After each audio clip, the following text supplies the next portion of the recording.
Hello hi good morning welcome to my Jai Jagannath आज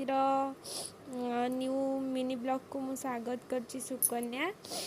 आपण माने देखि पारथिबे आज आमर कौन कौन सब आइटम हेची जेहेतु आज बुधवार थिला तो एबे तो जानथिबे हीराकुद डैम रे पानी छड़ा हेची आ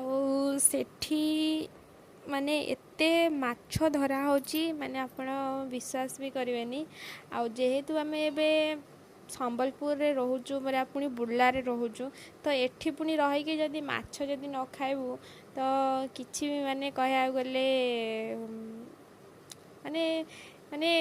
तार एक्साइटमेंट आपण जानि पारिबेनि एठी केते सुंदर सुंदर माछ एबे बिक्री होची आउ आज जेहेतु बुधवार थिला चुना माछ नेकी आस्तिलु आउ भात हरड डाली चुना माछ आज हमर स्पेशल हेची थैंक यू।